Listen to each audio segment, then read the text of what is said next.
It was the last night party of a site-specific performance at a derelict abattoir in Tufnell Park. Don't you feel you've been on a real journey, Charles? The show was a piece, the venue a space, and the aim was to challenge. You get the idea. I could never go back to straight theatre after this, could you? Only if I wanted to eat again. I only get really excited when I'm being stretched. Really? Frances, my semi-detached wife, was staying with our daughter Juliet, so I was footloose and house-sitting. I feel like doing something impetuous tonight. And I was being flirted at by Zoe, an actress fueled on supermarket basics champagne. Well, I've never been that fussy about wine. Or actresses, for that matter. If you're up for it, I've got some happy dust. Oh. No, I'm good, thanks. I had a friend drop to Rennie in 72 and never came back. On the other hand, he never got heartburn. Do you ever put that phone down? I'm tweeting that I'm going to miss you. You just told me. I want all my followers to know what an amazing actor you are. What a funny, sexy man. While you're at it, ad available for work and open to offers. I could make you an offer. You'll poke me, won't you? Well, can't we start with flowers and a romantic dinner? You're on Facebook. Me? Never off it. I like to scream all my private conversations in public. Sorry, guys. The man wants to lock up, so it looks like the party's over. Ah, too early. Oh, well, the best planned lays. Put yourself in my hands. I'll be very gentle. Everyone back to mine. OK, it wasn't strictly speaking mine. But while the cat's away, what harm in having a few friends around? Why are all these people outside my house? No, I think it might be my fault. I kind of tweeted there was a party. Oh, great. Frances is going to kill me. Frances? Oi, can you mind the ornamental... that's it. I'm dead. Look, Zoe, I'm not sure this is a good idea. Maybe we could reschedule. Oh? No, well... Oh, no. Everybody go! It's okay, officer. Please get back, sir. Yeah, I live here. I won't tell you again. Clear the area! Well, hey, be cool. They're only kids. Someone get the old hippie out of here. They aren't doing any harm apart from the ornamental planter. Right, you're on a warning. There's no need to get heavy. Ah, the thug hit me with a baton. We're being tackled. Leave us alone, you fascists. Ow! Safeguard the ringleader. Get off me, you pigs. Come on, get off. Better search him. I reckon he's dealing. Oh, get off.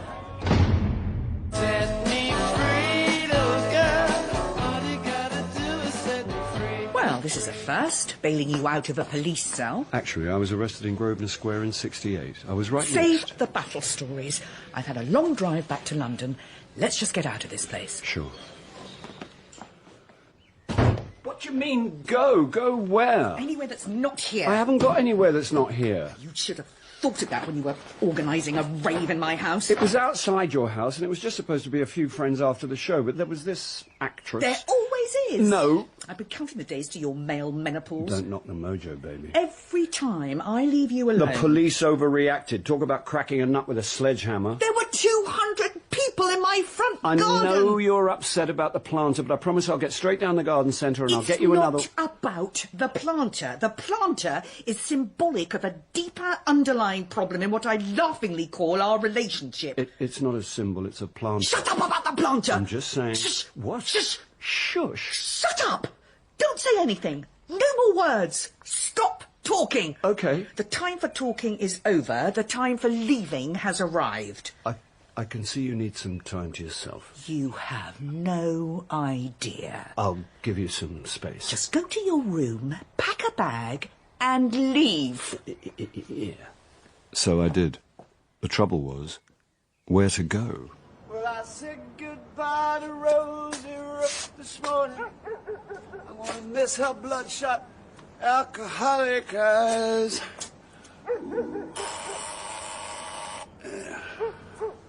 She wore her Sunday hat so she'd impress me. I'm gonna carry her memory till the day I die. Hello?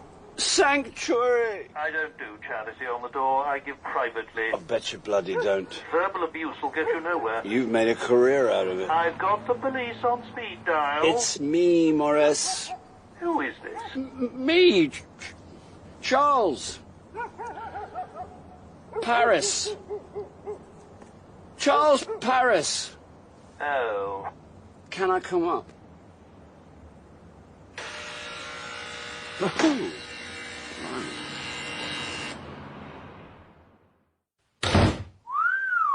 Nice place. I never give my address to clients. Very minimal chic. Did Pixie tell you where I live? No. Then how did you find me? I followed the money.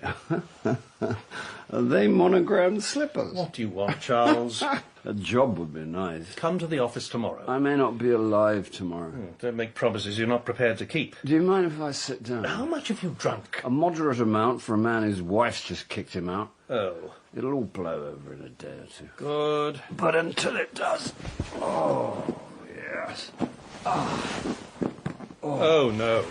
It'll just be a night. No, Charles. 2 at the most. No. Whatever happens to the milk of human kindness? It turns sour. Oh, come on, Morris. You know, I wouldn't ask unless I was desperate. No. This goes completely against the professional code of the agent-client relationship. What code? There are protocols. I'm not applying to MI5. Like they really need a gossip with a drink problem. Well, it worked for Guy Burgess.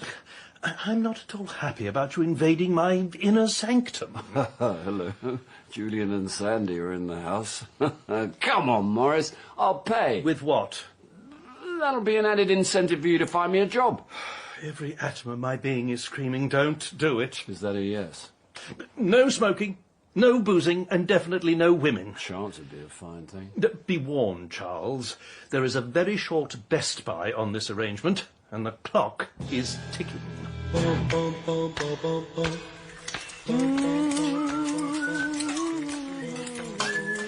Breakfast's ready, honey. What's that smell? I thought I'd do us both a full English. I normally have a coffee and run. Well, I'm not letting you out without something hot inside. Yeah, we can drop the Joe Orton landlady act.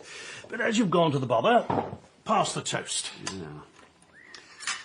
Sleep all right? Well, it was a bit difficult getting off with all those signed photos staring down at me with their A-list teeth.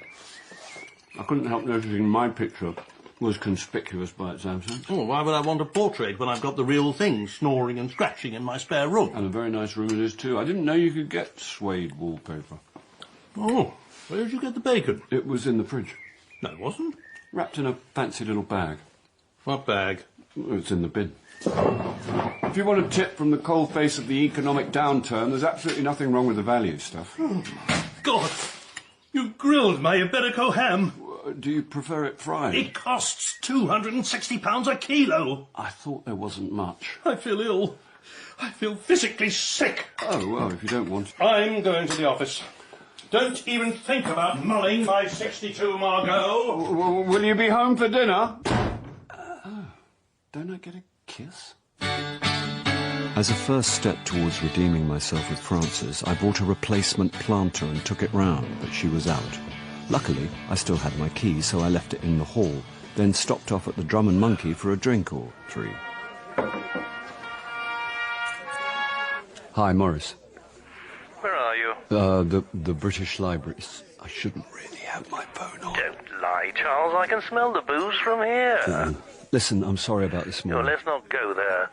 I've already maxed out my blood pressure monitor. So, will you be home for dinner? Never mind that. I've got you a job. You have? Well, casting. Still, you were very quick. I'll have to move in with you more often. Well, the sooner you're solvent, the sooner you'll go. It's only one day's work, but it's telly money. Better still.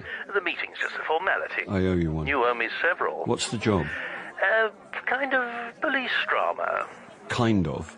Sort of procedural show? Sort of. What's it called?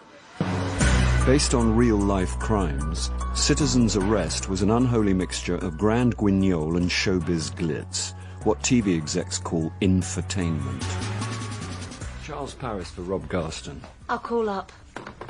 The show was a 21st century take on Victorian melodrama mixed with penny dreadful I've got gore. Mr. Parrish in reception. Paris, Sorry? as in France. Your name's France. Paris, Charles, never mind.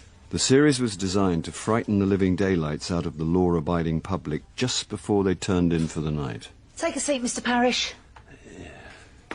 Rob Garston was its main presenter, executive producer and owner of the production company. He was assisted by a detective inspector with supermodel looks, and between them they set out to catch the bad guys and boost the ratings. Francis, hi. Did you find the planter? You could say that. You sound awful. I'm just leaving the physiotherapist. I've warned you about overexerting at the gym. I wasn't at the gym. I tripped over a terracotta planter someone left in the middle of the hall. Oh, I'm sorry. I didn't think. No change there, then. But after 30 years, I should be used to... Mr. Parrish? Paris. Sorry, Francis. I'm at a TV casting and they're calling me. Patrick Moore looking for a stunt double? This could be a career low even for me, but if I get it, I'd love to take you out for a really nice meal and maybe... No! My ankle's puffed up like a balloon. I've got to go. Francis? Oh, damn. Look straight down the lens, please, Mr. Parrish. Paris? Oh. Says Parrish here. Yeah, it says Paris in my passport. Another bloody temp on reception. Split the difference and call me Charles. And you are? Oh, Angie. Hi. Don't suppose you've got any ibuprofen? Sorry? I feel like my head's exploding. Oh, migraine. Can't think why I get them. What the hell do I pay you for if you can't even run my diary? Don't interrupt. Phone me back when it's sorted. And if it's not sorted, don't bother, 'cause you're fired. Who's this? Charles Paris. The lookalike. All right, Charles. Rob Garston. Hi. You haven't started without me? No. Good. Right, let's get on with it. Garston was one of those control freaks who can't delegate. Right, Charles. Look straight down the lens. Yeah. Now turn to the right. Ah. Look, I'm assuming as you're ringing it's good news. Thanks a lot, Charles. We'll be in touch. And I was back out in the street. I'll be in touch, translating as you'll never hear from us again. So I bought a bottle of scotch and headed back to Morris's to console myself. Hey, little girl, comb your hair, fix your makeup. Soon he will open the door. Don't think because there's a ring on your finger, you needn't try. I do have neighbours, you know. Don't you want them to know I'm here? They could hardly miss it. I'm tired of being your little secret, Morris. I want to tell the world about us and shout it from the rooftop. We're not an us. We're an uncivil partnership. Now, for God's sake, turn it down. All right.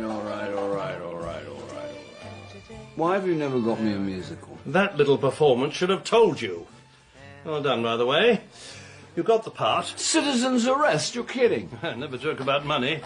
Here, they sent over some notes about the story and your character. Scrutinise that while I have a shower. My character was a property developer, Martin Earnshaw, who disappeared under suspicious circumstances. A casualty of the recession, he was heavily in debt to some highly unsavoury loan sharks. There'd been threats and some strong-arm stuff, but as no body had been found, Earnshaw was still just a missing person. So far, so sordid.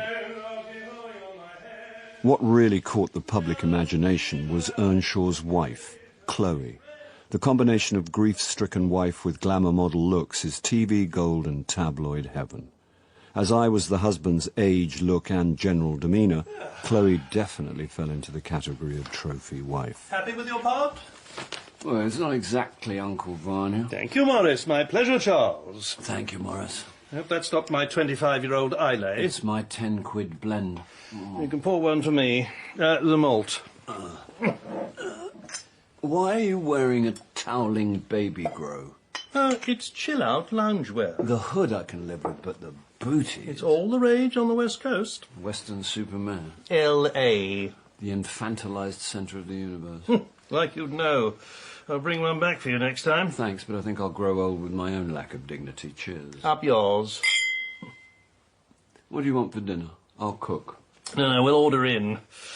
Then you'd better get an early night. Citizen's arrest wants you in Brighton first thing. Now, do you like Nepalese? I've always had a soft spot for Brighton. There's something about the louche atmosphere and seedy history always makes me feel at home. You'd better go straight to makeup. Can I go via catering? If you hurry. They're still serving breakfast. Fed, made up, and wearing copies of the clothes last worn by Martin Earnshaw, I was led to the location for my scene, the saloon bar of the Black Feathers. OK, Charles. If you could just take that corner seat over there, we'll get you a drink. Well, this gig just gets better and better. Can you make it a scotch? It'll have to be Guinness. The voice came out of the shadows, but as soon as she stepped in front of the lights, I recognised her from the press cuttings. Charles, this is Chloe Earnshaw. Of course, Charles Paris. I'll sort out the drink. Chloe offered a slim little hand, but kept hold of mine just longer than necessary while her indigo eyes scanned my features. Sorry. They said they cast someone who looked like Martin, but this is a bit weird. I mean, now I'm close to you, I can tell, but from a distance, the hair and the clothes... Well, it must be a bit disconcerting. The voice is the real giveaway. Fortunately, I don't have to speak, just sit in the corner with a couple of extras. It's all so surreal. Well, for both of us. More for you, obviously, but I've never played a living person before. Chloe's face twitched a flicker of a smile. The inquiry so far was for a missing person, but as the days passed, the M word loomed ever larger. Well, let's hope this jogs someone's memory. That's why it has to be Guinness. Martin drank drinks, wine or spirits at home, but never in pubs. Here you go, Charles. Now, if you could get in position. Right. While the crew faffed around, I was aware of Chloe lurking in the background. In the photos, she looked self-possessed, but in the flesh, there was a fragile air of vulnerability that made me come on all paternal. No wonder the men out there in TV land were loving her. Anything from the trolley, sir? I don't suppose you've got any scotch? The bar's not open, sir. Oh. Tea? Coffee? Coffee, please. $2.50, please. I don't want shares in the plantation. It better be good stuff. Tea?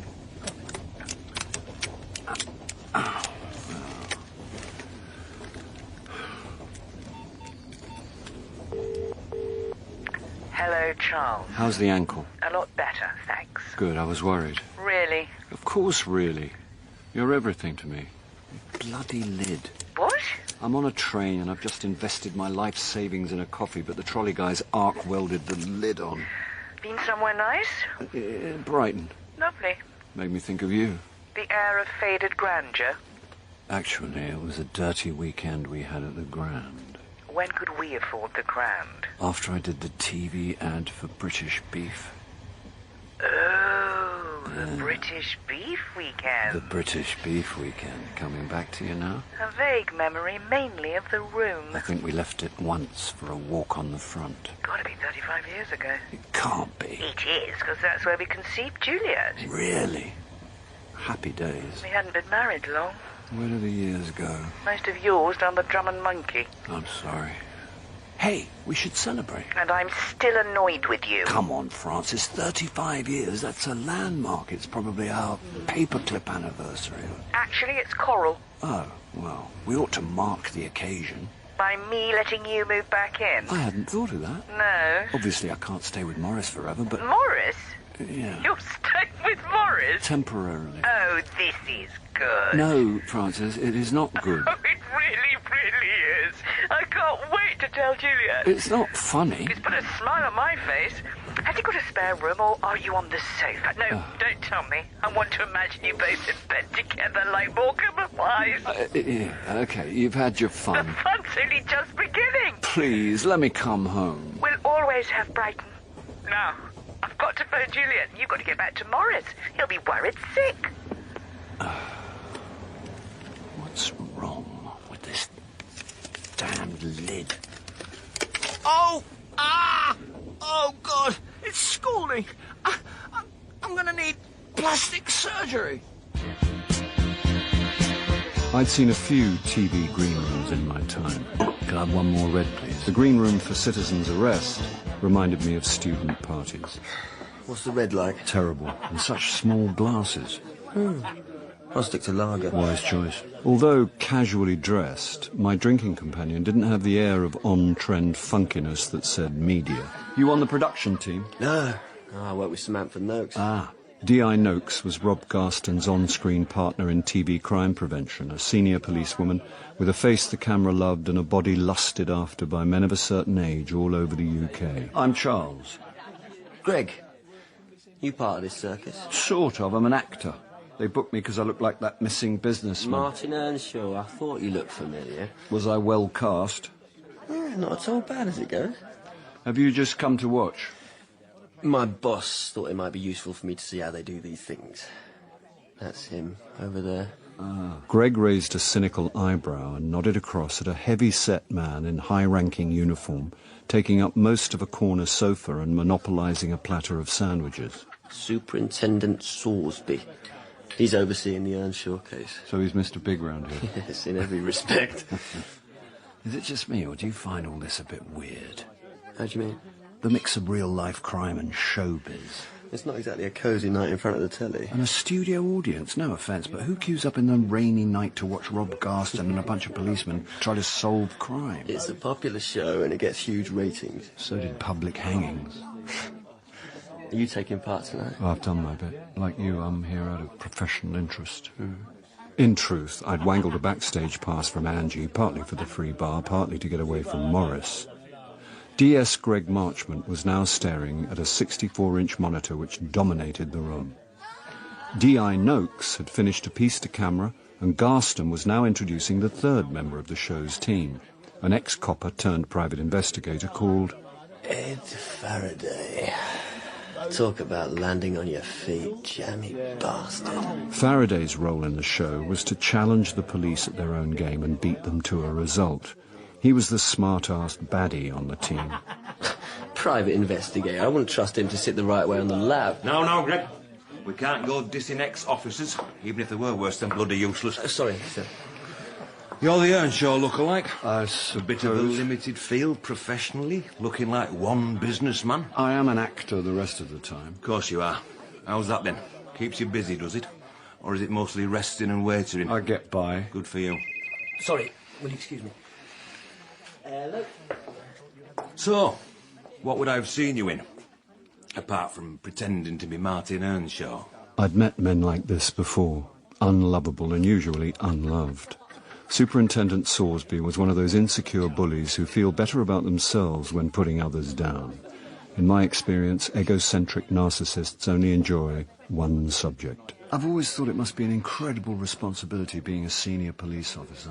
It does take a certain type of person to handle the pressure. And he was off. Late nights. Over Sorsby's shoulder, I could see my dramatic reconstruction on the monitor. Then they cut away to Sam Noakes interviewing Chloe Earnshaw. Sorry, Charles, could you spare a moment outside? I thought you might want to watch the last bit from the studio floor. Thanks. I also thought you might want to get away from Superintendent Sorsby. I could see you losing the will to live. OK, through here, and shush. Someone out there knows what's happened to my husband. So all I can say is if you do know anything, or if tonight's programme brings back a memory, however small or insignificant, please phone the police incident room. Thank you. And I've just got time to remind you that all calls are anonymous and completely confidential. So remember, keep your eyes open, your wits about you, and together we can catch the baddies. Night-night, sleep tight. While Rob Garston did his audience wind-down, I spotted my drinking buddy, D.S. Greg Marchment, on the edge of the set, having what looked like a less-than-friendly exchange with D.I.'s Sam Noakes. Hello, Charles. Oh, hi. Sorry. I was miles away. I thought you handled your piece to camera very well. I was just pleased to get through it. I'm not very comfortable with all this attention. I felt bad thinking it, but Chloe seemed more than comfortable in the media spotlight. In fact, she positively shone in front of the camera. Well, let's hope it did some good. In the 21st century, I can't believe someone could just vanish into thin air. There's quite a scrum at the stage door, so Superintendent Sorsby's asked me to sneak you out through the underground car park. Thanks, Greg. Well, bye, Charles. I don't suppose we'll meet again. No. I filmed my bit, so I'm finished. I hope things work out for the best. I'm not the world's most physical man, but I know what I am. I'm a man, and so Lola. Hello, Willie, Lola. Hello, Willie. Do you need the loo? No, I do not. Well, I'll be out in a sec. Charles, we need to talk. Don't tell me we're having that conversation. Are you discarding me like an unwanted toy? How could you, Morris, after everything we've been through? Would you mind... What? Your bathrobe. Mm-hmm. Oh, sorry. Actually, it's your bathrobe. Mine? Yeah. Right. That's going to make this a lot easier. What? A couple of days ago, I said a couple of days. So I really think it's time you moved on. I couldn't agree more, and I'm on the verge of moving back in with Frances. Does she know this? I just need to work on her a bit more. No, Charles, I'm sorry. But I can't wait for you and Frances to patch things up. I understand. Good. But I'm out of work again, so as soon as you get me a job... Don't use moral blackmail on me. We're in a recession, Morris. No one's going to rent a room to an out-of-work actor, so unless you expect me to sleep in a cardboard box... What I expect is for you not to be here when I get home this evening. Is that clear? Clear as your Waterford crystal whiskey tumblers. Good. Now I'm going to work. And I'd be grateful if you put my dressing gown in the wash. It's funny how sometimes in life, as one door closes, another door opens. Paris the pariah speaking. Charles? Yeah. It's Angie from Citizen's Arrest. Ah. Listen, there's been a development in the Earnshaw case. In principle, do you think you'd be available next weekend for some more filming? Well, you better check with my agent. Do you think it's a problem? I'll tell him to block out the weekend for you. That'll be great. Rob wants this to be our lead story now, so we need you back in Brighton for at least a couple of days. Oh. I'll book you in at the Pavilion Hotel. Any chance of a double room with a view of the sea? I'll see what I can do. Can I ask what's happened? I shouldn't really tell you, but in strictest confidence, the police have dug up some body parts. Looks like our missing person is now a murder inquiry. Of course I felt sorry for poor Chloe Earnshaw, but I had a semi-functional marriage to save. Hi, Charles. I've been thinking about our 35th unanniversary. How do you fancy a couple of days in Brighton? In episode 1 of A Reconstructed Corpse, Charles was played by Bill Nye, Frances by Suzanne Burden, and Morris by John Glover. Angie was Alex Rivers, Rob Garston, Adam Billington, Chloe Earnshaw, Francine Chamberlain, Greg Marchmont, Carl Prekop, Superintendent Sorsby, Gerard McDermott, Zoe, Jane Whittenshaw, and the police constable Ricky Lawton. A Reconstructed Corpse was written by Jeremy Front and based on the novel by Simon Brett. The director was Sally Avens.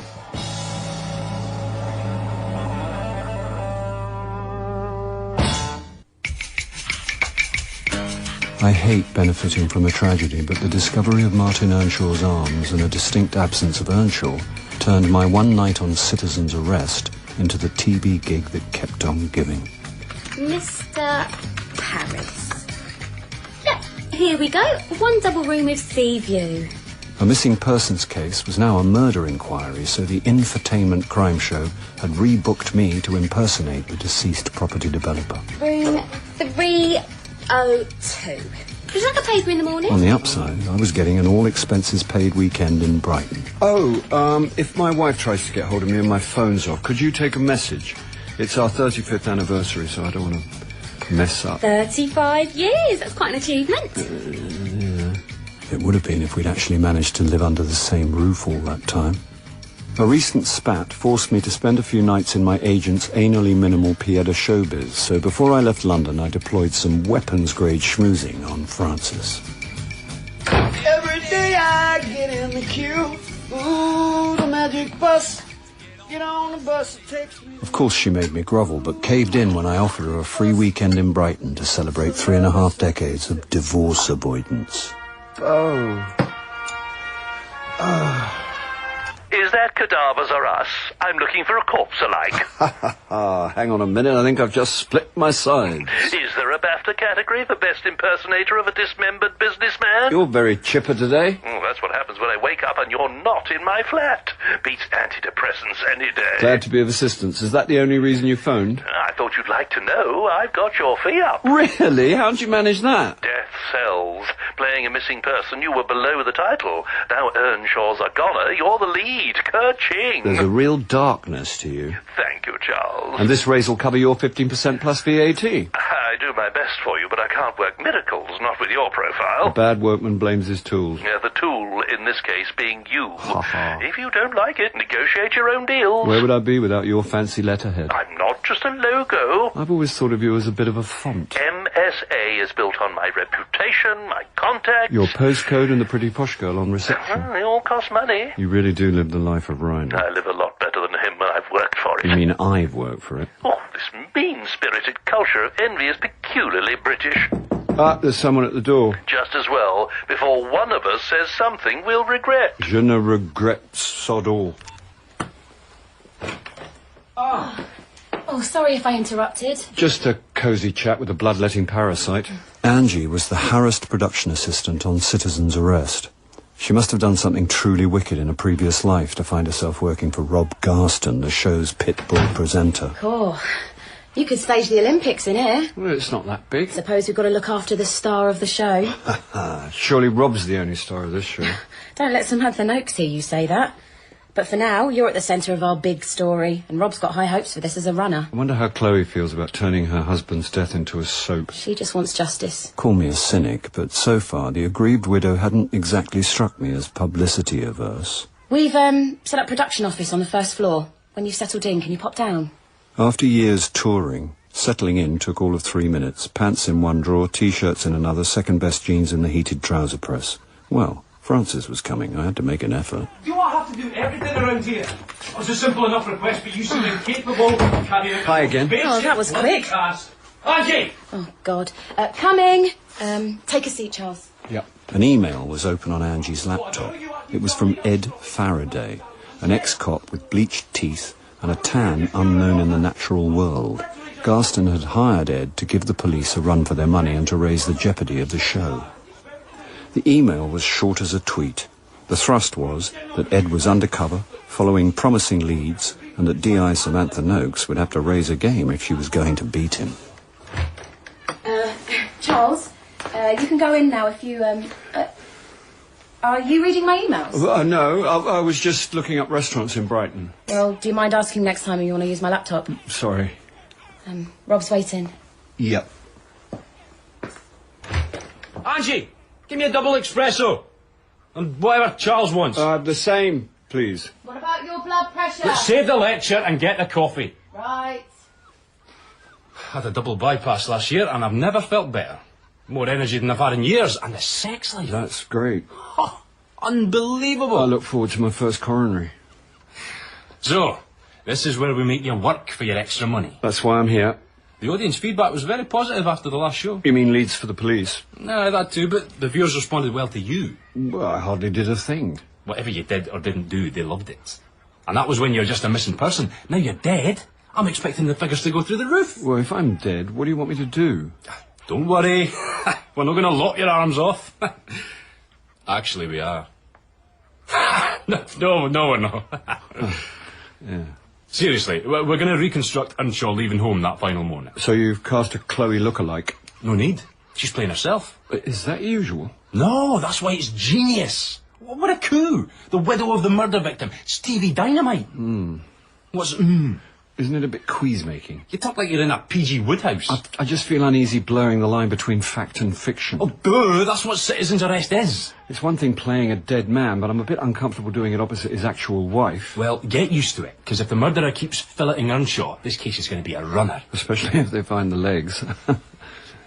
Bit tasteless, Charles. Sorry. You've overstepped the mark. Ow! Overstepped! You get it? Yeah.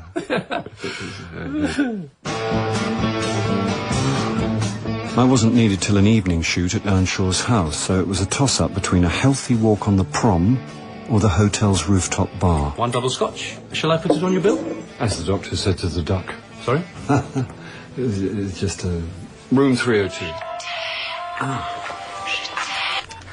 Hello, gorgeous. What are you wearing? A frown. Hello.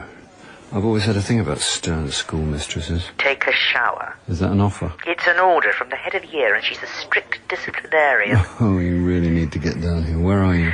Juliet. What the hell are you doing there? Emergency childcare. Where's Super Dad? Miles had a meeting in town about his book. His what? Since his downshift, he's been writing a book. A novel? Non-fiction, I think. I thought you'd be on the train by now. I've been checking out restaurants and everything. I've even brought my Terry Thomas silk dressing gown. It's polyester. I could still seduce in man-made fabrics. Just watch out for static and don't smoke unless you want to go up like Noel Coward on bonfire night. So when will you get here? I'll try to make it by lunchtime tomorrow. Anyway, you're supposed to be working. Don't remind me. Tonight I've got to play a dead man opposite his real-life widow. Her photos and all the red tops. Yeah, there's nothing journos like more than a murder case attached to a hot-looking woman. Must be hell for you. Chloe's mourning and not my type. She's got a pulse and a backbone. There's only one woman for me. You must introduce us. You are the sunshine of my life. That's why you never stuck around. I'll make amends when you get down here. In the meantime, try not to empty the minibar. Who needs a minibar when there's a maxi bar? Stick another double in there when you've got a minute. I'll get that, and a pint of lager for me. Oh, that's very kind of you. D.S. Marchmont and I took our drinks out onto the terrace. We'd first met in the citizens' arrest green room, and there was a shabbiness about him which said damaged goods. Well, takes one to know one. I've often thought I could live in Brighton. Apart from the seagulls, I reckon they'd drive me round the bend squawking from dawn till dusk. Herring gulls. Sorry? These ones are herring gulls. Are they? You see the yellow bill with the red dot? Yeah. And that... yeah, that's a herring gull, that is. Now I know. So, this is what my officers get up to when their back's turned. Marchmont tried to make himself invisible as Superintendent Salisbury's bulk hove into view. Just janking your chain, Greg. Stay where you are, don't get up. No, actually, I'm supposed to be checking in with... See you, Charles. Do you mind if I join you? The plastic chair was already buckling under his considerable weight before I could say whether I minded or not. He's all right, that one. Is he? Yeah, come up the hard way. Unlike some, a lot of the young ones come in as graduates. Don't get me wrong, I'm all for education, but a 2-1 in social studies does not a good copper make. Cheers. Cheers. Because I'm old school, practically a dinosaur. Which is why I'm not on the telly. No. Salisbury was alluding to the show's co-presenter, D.I. Samantha Noakes. The camera loved her. To love Salisbury, the camera would have to be desperate, drunk, and spiked with Rohypnol. The most important thing is getting the right result. I can't say anything at this stage, but we'll get him. You know it's a him? Oh, I'd put money on it, and that's without psychological profiling. He's pitting himself against the police. Odds on, there'll be another discovery any day now. More body parts? What we've got here is an exhibitionist, loving the publicity, and determined to eke it out as long as possible. Funnily enough, that's what Garston's hoping. Well, of course. They're both showmen. They're after the same thing in their own peculiar ways. Citizens' arrest and the murderer were locked in a symbiotic relationship, each reliant on more gruesome discoveries for publicity. And I was in the middle, playing a dead man opposite his actual wife. Oh, hello. I was hoping we wouldn't meet again. Yeah. Sorry, that came out wrong. No, I know what you mean. Listen, this will sound pretty inept, but I'm really sorry about... Thanks, Charles. I better not let my makeup run before our big scene together. You're a pro, but I've got to get it right. For Martin. A perfect tear welled in the corner of a perfect eye. Almost too perfect. But tragedy is indiscriminate, and it wasn't Chloe's fault she was photogenic. Can I ask, do you think this dress is too, revealing?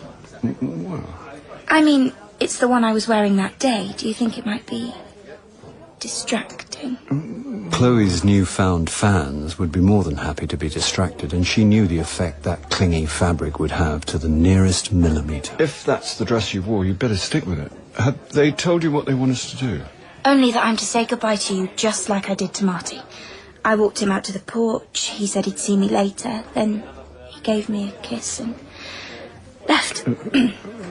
Kiss Chloe Earnshaw on primetime TV. I could already hear Morris trying to get the fee up again. I think you're bearing up amazingly well. Well, I've got to stay strong for the charity work and everything. Charity work? I've set up the Martin Earnshaw support group for the partners of murder victims. Well, I can't say I'm comfortable with all the media attention, but Well, when life deals you a blow, you either cave in or turn it into something positive. Yeah, well, that's very admirable. Oh, I don't know. But you've got to find an inner strength. Ah, hello, you two. I think we're just about ready for you. Chloe was certainly turning a tragedy into a positive, and a whole new career was opening up for her. And cuts. Yeah. Thank you very much, everyone. That's a wrap for tonight. With my romantic dinner with Francis on hold, I went in search of a fine dining experience. Do you want a sachet of mustard with your mutton cobbler? Push the boat out, make it 2. It's quiz night tonight, if you fancy it. Okay. I didn't, and was just tucking in when Greg Marchmont appeared at my side. Hello again. Do you mind if I, No. Take a bonquet. Thanks. Not with your boss tonight. No, he's at a Masonic lodge. I haven't got the legs to be a Freemason. How do you mean? Never mind. So, Sorsby's pretty confident you're going to catch Earnshaw's murderer. We will. Not that it'll have anything to do with him. Of course, Ed Faraday might get there first. Ed Faraday is a joke. Why did he leave the force? Let's say there were rumours. There are always rumours. You should hang around a theatre sometime. Ed'd fit in nicely. Right little actor he is. That's why he loves all that deep cover stuff. Give him a character and a costume, he's like a pig in muck. So you think the gamekeeper turned poacher? As it happens, I don't, but others did. Sorsby? I never liked Faraday. He's a cocky, two-timing little git, but that doesn't make him a bent copper. Evening, ladies and gentlemen, and welcome to the Bunch of Grapes quiz evening. Oh, God. Should we get out of here? Yeah. Right, if you all want to put your tea... Back at the hotel, we set to on my minibar. I said it takes one to know one. There's only vodka left. And Maltesers. And vodka Maltesers it is. Right. The thing about Ed Faraday is a sociable type. He likes to party. Well, that's no crime. It depends on who you're partying with. He was mixing with some real rogues. Anyway, someone snitched and there was enough dirt stuck to him to make his job untenable. Did Sorsby fire him? With relish on the side. But Ed got the last laugh, gets himself on the telly, now he's crying all the way to the bank. I get the feeling you're not Sorsby's biggest fan. Who let Sherlock in? Maybe you should jump ship like Ed. No, I'm not cut out for the private sector. You haven't got the killer instinct. No, I'm stuck with Sorsby, even if it is like sucking lemon juice off a nettle. With my child maintenance, I have to grin and bear it. You've got kids? A lot. Wife, kids, plasma telly, surround sound, and I blew it all for a roll in the hay with a colleague. Please don't tell me it was Sorsby. That's not even funny. No, it was Samantha Noakes. The 50% of the citizens' arrest audience not fantasising about Chloe Earnshaw were having impure thoughts about Rob Garston's co-host. Like a mug, I walked out on my family and surprise, surprise, Sam goes and dumps me for someone else. I was just another notch on the bedpost. This guy definitely wasn't cut out for a life of debauchery. And that's when everything fell apart. My entire life went belly up. Overnight, I'm living in a one-bed flat, drinking too much, eating crap food. So far, it was all sounding horribly familiar. And then it started affecting my work. I got sloppy and negligent till I got formal discipline. I'm damn lucky they didn't boot me out. And now I'm hemorrhaging money, and Sorsby's really got me right where he wants me. But I tell you, one way or another, I'll make it up to her. Noakes. Oh, my wife. Ah. Any more vodka? The mini bar's bare. Bloody Ed. Bloody Faraday. What's he got to do with him? He's the one Sam dumped me for. Oh. Come on, let's go back to mine. I've got some whiskey there. Right.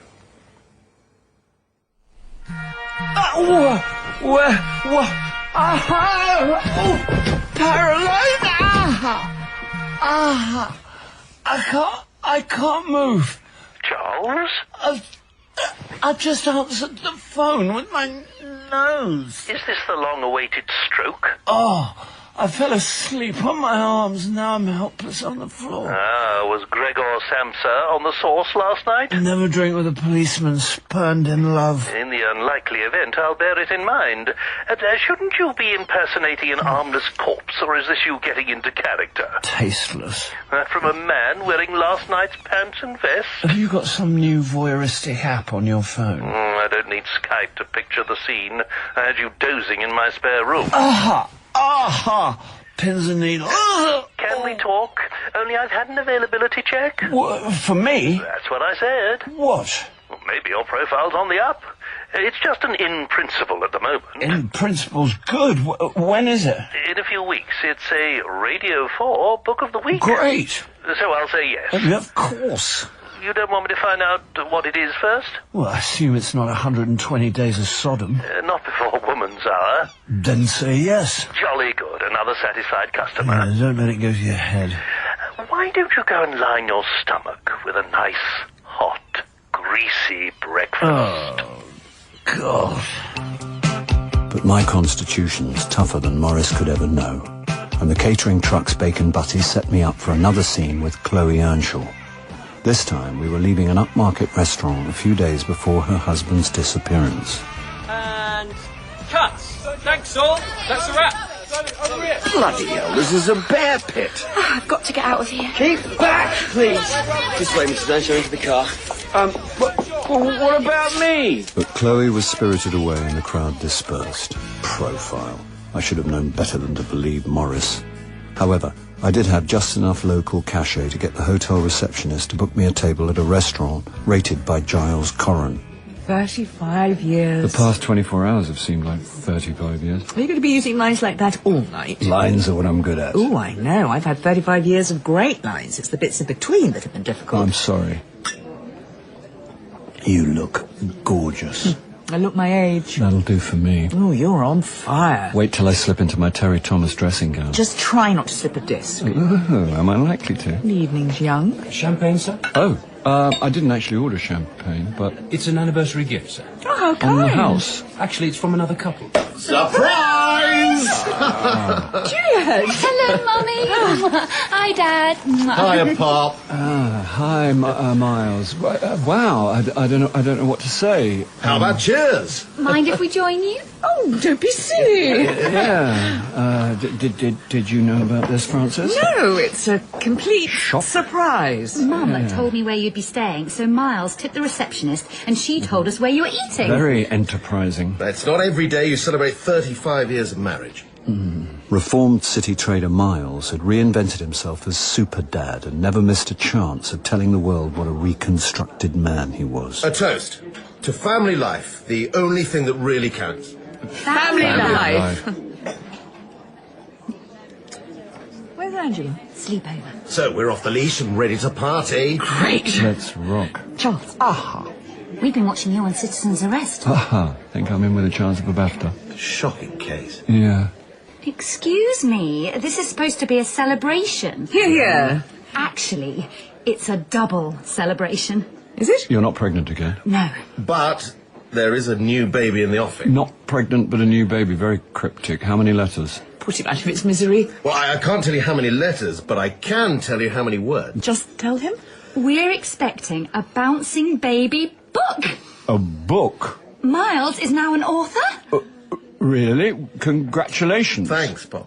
Why didn't you tell me, Francis? I don't know much about it. So is this the debut State of the Nation novel? No, nothing quite that grand, but the publishers are quite... You've got a publisher? Yeah. Haven't you been listening? You said Miles had written a book. You didn't say it was being published. Well, it is. Good, great. So, what's it called? It's a dad's life. One man's journey into life's biggest adventure. That's the subtitle. Yeah.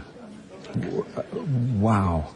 Well, after what we might call my fall from grace, I was so overwhelmed by the state of fatherhood. I wanted to sort of share it with other men. And women. And women.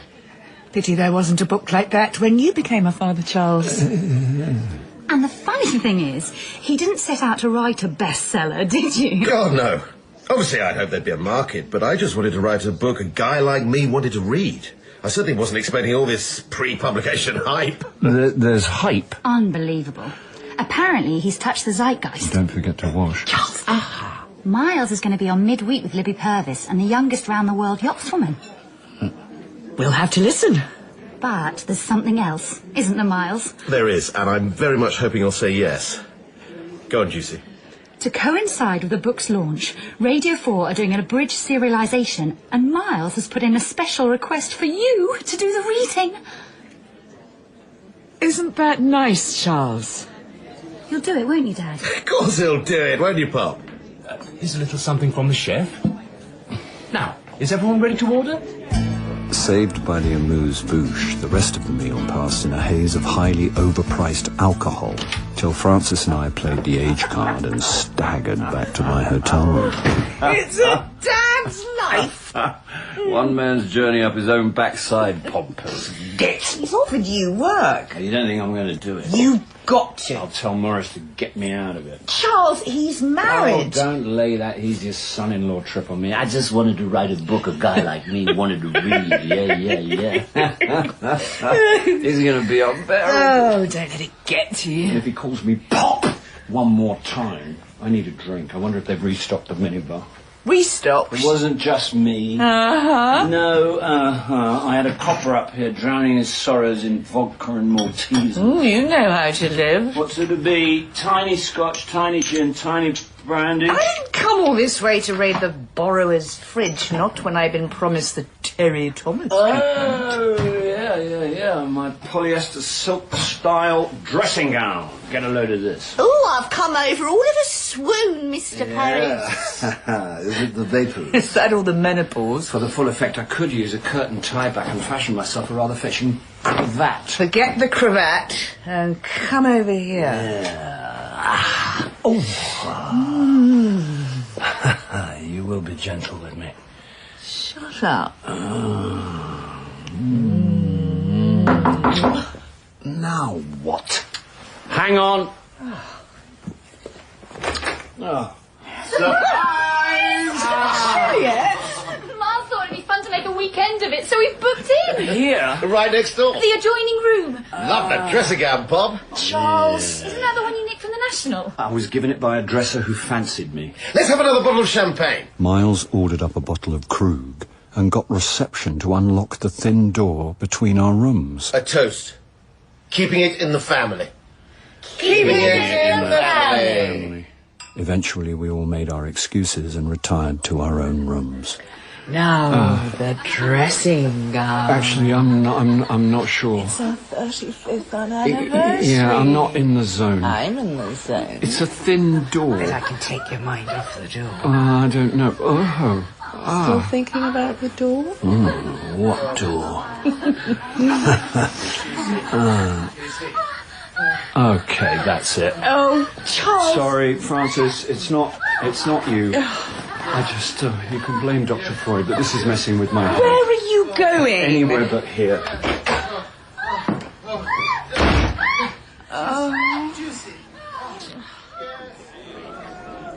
Clubbers were spilling out onto the pavement, and for some, the late-night air was heavy with youthful promise. As I stopped to light up, a familiar figure stumbled out of a pub. Greg Marchmont didn't see me as he pulled his collar up and swung into a back alley. He had the look of a man who didn't want to be seen. So, instinctively, I followed. I must have looked pretty shifty myself, but there was something curious about the way he skulked along. He stopped and I dropped back into a doorway. Staring at a lit window above a junk shop, Greg scribbled a note, then the light went out and he hurried away. I hung back till a street door opened. A shabby character stepped out of the gloom carrying a heavy suitcase. Okay, I was drunk, but something about this tramp-like figure fired my imagination. He seemed to be limping, but was still surprisingly sprightly, and I was just wondering if he knew I was following when... Excuse me, sir. Yes, Constable? Would you mind telling me where you're going? I'm just getting some air. Well, I've been watching you, and if you don't mind me saying, you didn't look like you... I know you. You're Martin Earnshaw. No, I'm the man pretending to be Earnshaw. Have you got any ID? No, but let me explain. Right, I'm going to call this in. What for? You've just admitted that you're impersonating the victim in a murder case. I'm an actor, not an impersonator. Well, if you had some ID... I don't have to carry ID. Calm down, sir. Despite what you might think, this is not yet a police state. Right, I'm warning you. What? Warning me what? I won't tell you again. You haven't told me anything yet. Now, unless you're going to arrest me, I'll be on my way. Ah! I had to open my big mouth. In episode 2 of A Reconstructed Corpse, Charles was played by Bill Nye, Frances by Suzanne Burden, and Morris by John Glover. Juliet was Tilly Gaunt, Miles, Thomas Arnold, Angie, Alex Rivers, Rob Garston, Adam Billington, Chloe Earnshaw, Francine Chamberlain, Greg Marchmont, Carl Prekop, Superintendent Sorsby, Gerard McDermott, the police constable, Christopher Webster, and the barmaid, Victoria Innes Hardy. A Reconstructed Corpse was written by Jeremy Front and based on the novel by Simon Brett. The director was Sally Evans.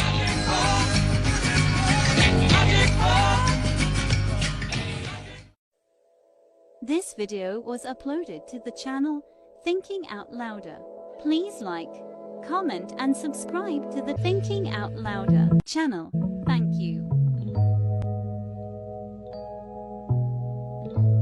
San Quentin, you've been living hell to me. A long night in the cells had given me time to reflect and sober up. Thanks to Juliet and Miles, a night of passion with Frances had been thwarted, hence my late night walk, traversing the mean streets of Brighton. After 35 years, surely one night of semi-marital bliss wasn't much to ask. Just one night in a warm bed and I wouldn't have spotted D.S. Marchmont skulking in a back alley. One night of nuptial ecstasy and I wouldn't have followed the tramp with the suitcase and the dodgy limp. But with Juliet noisily making out in an adjoining room, our anniversary celebration ended with me singing country blues in a police cell. Someone for you, Charles. If it's Albert Pierpoint, I haven't had my last meal. Chooky again. This is becoming a habit. You took your time. I phoned every A&E in Sussex, you unquick. Thanks for entertaining us. Mr. Cash may now leave the building. Hear that, lads? The man in black's hitting the road. Well done on pissing off the other prisoners. They're not prisoners. They're officers from the night shift. I feel their pain. Excuse me, Francis, I am present. Don't we know it? Come on, let's get out of here. Well, what about an apology? Charles! I want an inquiry. Someone's going to pay for this. One leather belt, one biro, one packet of cigarettes, one left, and one chrome lighter. You can keep that and the cigarette. No, he can't, and I'm going to have someone for wrongful arrest. Well, if you'd like to make a formal complaint, I'll get the appropriate paperwork. Oh, what's all this? Superintendent Sorsby, just the man. Charles, what are you doing here? I went out last... I meant in Brighton. The rest of the TV crew are on their way back to London. Are they? A special constable saw him hanging around Trafalgar Lane, sir. Aye. What goes on down there? Well, it's not exactly the most salubrious part of town. Provided it's between consenting adults, we can't arrest men for their orientation or proclivities. I wasn't hanging around, and I haven't got proclivities. You say that. It was mistaken identity, sir. The special mistook Mr. Paris for Martin Earnshaw. Martin Earnshaw is dead. Well, the SC's nickname is Columbo, sir. Ah, got it. And Mr. Paris is the look-alike in the TV reconstructions. As I told the toy policeman. And I'm an actor, not a look-alike. Unfortunately, he got off on the wrong foot with the arresting officer. Surely not. The overzealous cretin arrested me. A word of advice. Coppers don't respond well to insults. Especially when you've got form. Form? Recently arrested in London for obstruction. Actually, on that occasion, the police were obstructing him from getting into my house. You're the brief. The wife. Really? Why the surprise? I assumed you were a bachelor. Francis, this is Superintendent Sorsby. If I had a lovely, attractive lady like this waiting for me, I wouldn't be loitering round the back streets of Brighton. I wasn't loitering. If I were you, my dear, I'd take this one back to London. I'm not you, and I'm not your... Francis. Sorsby. Come on, Charles. Oh, I knew this would happen. Where'd they find it? Let's go. Right, I'll get straight down there. Get me a car and a driver, will you, Sarge? Sir. Another piece of Earnshaw turned up. With respect, Charles, that's none of your business. Professional interest, Superintendent. I just wondered if citizens' arrest might need me for more filming. This is a human life we're talking about. Well, obviously, I wasn't being flippant. Don't worry, I'm sure your telly friends will be coming straight back. In the meantime, dear lady, do us all a favour. And keep him out of my way. Dear lady. 2 double scotches for me, Francis. Dear lady. What do you want to drink? Grapefruit juice. Coming up. I thought grapefruit clashes with your blood pressure pills. Said the hypocrite drinking a 40% breakfast. Just thinking of your health? Thinking of your own. Did that dinosaur really say, dear lady? No, calling you a lady. Ow! Will you little creep? Me or Salisbury? For all your many faults, you're not a chauvinist. I think that's a compliment fighting to get out. You know, I'm starting to like Superintendent Salisbury. He's one of those men who makes the rest of us look good. He's a hideous tub of lard. I think you've just lost the PC high ground. There you go. Thanks. Cheers. See if you can make the next one touch your throat. You have no idea what a night I've had. I've seen the Green Mile. Oh, you can laugh. Snugly tucked up in a hotel room. No one asked you to roam the streets in the middle of the night. What the hell are you doing? Why do you always assume that things are my fault? Tell me that was rhetorical. I suppose you were drunk. If you recall, thanks to our daughter and our arsey husband, we were both drunk. Yet I didn't end up in a police cell. Again. Come on, Charles, what did you do? So I told her how I'd seen D.S. Marchmont in Trafalgar Lane eyeing up the window of a flat over a junk shop, and about the tramp who left the flat dragging a large suitcase. And you followed him? Yeah. Why? He looked iffy. I refer you to question 1. It was late and the suitcase was suspiciously heavy. He also had a limp. Why didn't you say? Of course you'd follow a tramp with a limp. Who wouldn't? It was a bad limp. You see, now I'm starting to feel sorry for you. I mean unconvincing. Like someone acting a limp badly. A hammy limp. Exactly. What were you going to do? Review it for The Guardian? The point is, I didn't think he was a tramp at all. I think it was someone playing the part of a tramp. To be precise, I think it was Ed Faraday. The private eye off citizen's arrest? Who also happens to be an ex-copper. Before I say so what, I still don't understand why you followed him. Greg Marchmont's working on the Earnshaw case, and he told me that Faraday loves deep cover. Smoke on the water. That's deep purple. Oh. Marchmont also told me that Faraday left the force under a cloud because he was getting very chummy with his criminal contacts. And guess who fired him from the force? Your new best friend, Superintendent Salisbury. I can still feel a so what coming on. Salisbury told me that whoever murdered Martin Earnshaw was an attention-seeking showman. Not all attention-seeking showmen are psychopathic killers. Unless there's something you want to tell me? We know that Earnshaw was in hock to some heavy loan sharks. What if Faraday murdered him on their behalf? Motive? I haven't worked that out yet. Maybe because it's all a fantastic product of your fevered imagination. Or maybe Faraday wanted to humiliate his old boss, make him look stupid in public. Salisbury's perfectly able to do that for himself, patronising git. I'm sorry about Honest. It's not your fault he's an Forget Salisbury. I invite you down here to celebrate 35 years of divorce avoidance, and it turns into a fado farce. Our marriage is more Whitehall farce with a touch of Ray Cooney for the scenes where I caught you with your trousers round your ankles. I haven't got the energy for that sort of indignity anymore. One advantage of ageing, I suppose. Well, as I haven't heard anything from citizen's arrest, we may as well make our way back to London. Seems a pity to waste a perfectly good hotel room. Is that a proposition? It's the school holidays. The weather's nice. Unfortunately, the production company was stumping up for the room, and I'm off the payroll. We could get a cheaper room. You are propositioning me. My treat. Call it a belated on-anniversary present. What a jacuzzi! Who needs a sea view? Fancy it? Don't stint on the complimentary bubble bath. Where'd you get champagne? It's Albanian Cava, bought at very great expense from the barman while you were powdering your nose. Here's to foamy fun. Bubbles ahoy. All we need now is Juliet and Miles to burst in again. They went to collect Angela from her sleepover this morning and then they were heading home. So, it's just you, me, and the jacuzzi. Looks like it. I hope things don't get out of hand. I hope they do. Oh, no. What? I just remembered Miles's book. Thanks a lot. I'm sorry, it just popped into my head. Well, it can bloody well pop out again. Okay, it's popped, gone, vamoose. I should hope so, no. Yeah. Come here.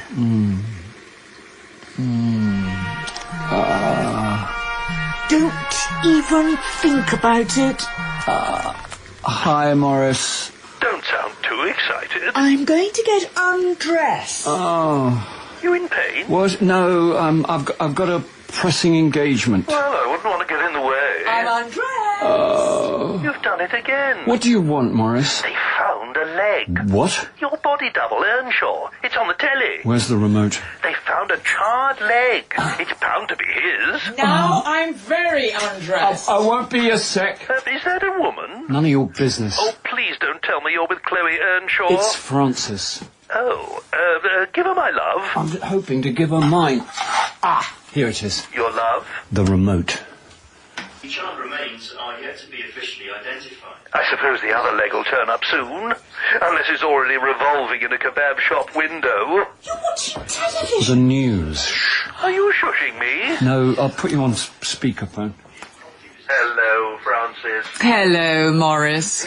Mer's turning into a nice little earner for our boy. Ever the pragmatist? Looks like we've found another piece of Earnshaw. If citizen's arrest books you for more reconstructions, I'll renegotiate your deal. What's it like in the land of amorality? Every cloud has a silver lining. 50 pieces of silver in your case. It's been lovely talking to you, Morris, but now I need a shower. Your conscience is clean. I'll do the dirty work. Goodbye, Morris. Ciao, Francis. Bye-bye. The water's getting cold. I wonder. I'm going That off the boil suitcase too. looked heavy enough. Or I could get dressed if we could watch Cash in the Attic. What? No, you go and warm up. I'll join you in a minute. I'm not really in the zone anymore, and you're wondering if your limping tramp had a leg in his suitcase. I admit it's a bit grand guignon. Okay, give me 5 minutes to get dressed, then you can show me where it all happened. Are you sure? Well, we're not going to find a man with a limp in here, are we? 20 minutes later, we were peering up at the window of a flat above the shabby junk shop. It was only in broad daylight that I realised the side doorway we huddled in belonged to an adult boutique, coyly named For Your Eyes Only. See that window? The word sex toy never quite worked. That's the one Marchmont was watching. It's like Posh and Spice. One sort of cancels the other. From here I could see him clearly. And where do you keep sex toys? A sex toy box? He was scribbling something in a and notebook. You die and your kids are carrying through your stuff and it's, oh, look, here's Mummy's... Can we please concentrate on the job in hand? Marchmont was staring up at the window and he made some noise. Then the light went. Oh, God, Ass! What? That DVD! Francis. Whore of the worlds are like that. Are you interested in what I saw last night, or would you rather do a critique of porn movie titles? In truth and matter, but carry on. Okay. The light in the window went out and Marchmont hurried away. I was about to follow when the door opposite opened and out limped the tramp. Or Ed Faraday playing a tramp. Maybe. There's something I haven't told you about him. You know Sam Noakes on the show? The eye candy copper. She had a fling with Greg Marchmont. Then when he left his wife and kids, Noakes dumped him for Ed Faraday. So, Marchmont's got a good reason to hate him. Yeah. But what's any of this got to do with the Earnshaw murder? We know Faraday had underworld connections. Maybe Greg wants to make sure he gets what's coming to him? There's no love lost there, but trouble is, Greg told me he didn't believe Faraday was a bent cop. Beverly Hills copulator. I thought you were interested in this case. I'm sorry, but it's funny. Anyway, us chatting in a sex shop doorway is not a case. If it was a case, we'd be following leads. Suddenly she's Miss Marple. I fancy myself as V.I. Wachowski. I fancy you as V.I. Wachowski. And what would she do in this situation? She'd go over and knock on the door. Yeah, great idea. Good, you or me? You're not serious. I'll do it. Francis! Stay there and check out the cast list on Shaving Ryan's Private. Francis! Oh, sorry! Scurrying back to my hidey hole, I watched Francis ring the doorbell. I didn't know what she'd do if Faraday opened it, and I doubt she did. In the event, it wasn't opened by a tramp or a private investigator dressed as a tramp. It was opened by D.S. Greg Marchmont, which was odd, because he didn't live there. Odder still, he was in shirt sleeves and rubber gloves. Get away from there, Francis. Walk away. Francis seemed to be brazening it out, and after an apologetic exchange, Greg closed the door and she started back towards me. What? Don't come straight back to me. Fearful I'd be spotted, I shook my head and indicated for her to follow me. What a reckless, irresponsible... How many sugars are you going to put in that tea? Don't ever do that again. Calm down. Calm down. Anything could have happened. Well, it didn't. Anyway, he's never seen me before. I was just a ditzy woman who'd gone to the wrong address, and in all due immodesty, I was hot. It's not a game. I was really in character. You'd have been proud. What's happened to you? It was a buzz. You're turning into an adrenaline junkie. It was exciting. There are safer forms of excitement. Oh, stop talking like a public information film. Anyway, what the hell was Marchment doing in there? And in rubber gloves. You don't think he's in there now hacking off the other leg? He looked very shifty. I reckon he's as guilty as hell. If I ever go to court, I don't want you on my jury. Well, something's going on in there. But what? Murder! People are looking. Was there any blood on the gloves? No, but he'd have washed before... Bleach. What? While I was talking to him, there was a really strong smell of bleach and pine disinfectant. Could have been cleaning the lavatory. The lavatory of a limping tramp. And why is a tramp living in a flat? Even a grotty one? We ate early that night and made sure we were back at the B&B in time to watch further developments in the latest instalment of Citizen's Arrest. Do you mind drinking out of a tooth glass? I'll drink out of anything. Even if it's had someone's dentures in. Nothing good, wholesome alcohol won't sterilise. Ah, here we go. The investigation of missing businessman Martin Earnshaw. Earlier today, a second leg was discovered on waste ground, and the police have confirmed that they believe this to be linked to the case. There you go. In a moment, we'll show you a reconstruction. But Just. first, I'll hand you over to Detective Inspector Noakes. Sam. Thanks, Rob. The reconstruction you're about to see shows Mr. She and dyes her Mrs. eyebrows. Earnshaw leaving a fashionable Brighton restaurant a few days before Martin Earnshaw's disappearance. On the 15th, Mr. and Mrs. Earnshaw arrived at the Bay Tree Bistro at around 8:30. Is that you? Yes. The clothes Chloe Earnshaw... Where'd you get that awful jacket? It's Martin Earnshaw's. It's a shame I can't buy his style. Ooh, here comes Chloe. This is like being in a cinema with a 2-year-old. She's done it too. All these media women dye their eyebrows. Will you shut up about the eyebrows? Is that really how she dresses? Talk about obvious. We were supposed to be a couple on a night out. That's not fabric, it's sausage skin. She's a young woman. You would like it. Whether I like it or not is irrelevant. So, you don't like it? I have nothing to add to the burning debate about Chloe Earnshaw's dress sense. You don't need to, your face says it all. If that film jogs any memories, please get in touch. You talked through the whole thing. You're what? I'm really sorry. Did you meet her while you were on the show? Sam Noakes, I saw her, but we didn't meet. Why? Well, you could have used the old Paris charm and pumped her. What's got into you? For information. Oh. About what? And why would she talk to me? As far as Citizen's Arrest is concerned, I'm just the Earnshaw lookalike. Now, if I had information for her... Phone the hotline and tell them about Faraday and Marchment and the flat. Tell them what? We don't know anything. We know Marchment's been in there wearing rubber gloves. He has to pay alimony. He could be moonlighting as a cleaner. Come on. Where are we going? Out. Can't we stay in? I could always use the old Paris charm on you. I'll let you pretend I'm V.I. Warshawski. Oh. Meandering through the back streets, we passed several pubs, and I whimpered like a dog desperate for a walk. But Francis was on a mission, and pretty soon we were back in the doorway of For Your Eyes Only, peering up at the window opposite. No light on. Presumably no one's in. Let's find out. No! Francis! Francis! I forbid you. There was no obeying in our marriage vow, so you can't forbid me from doing anything. What are you doing? Finding out if anyone's home. This is insane. Come on, Charles, live a little. Living's fine. It's dying I'm worried about. No answer. Good, let's get the hell out of here. Hang on. My library card.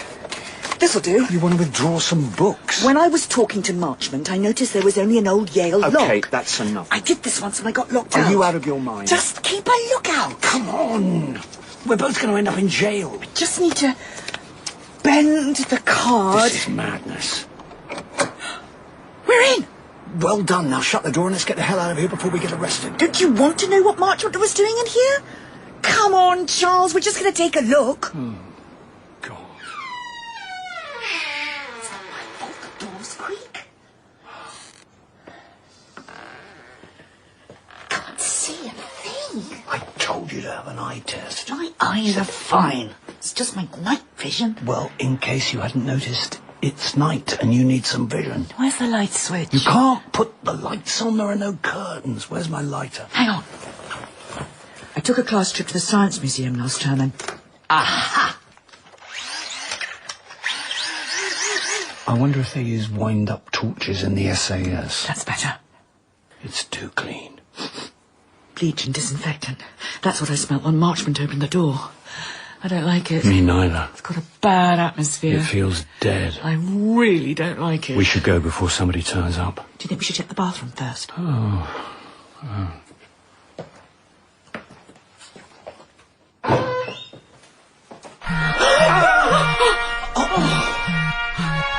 What? Hi, Peter. It's Charles. Charles? Paris. Oh, CP, not PC, sorry.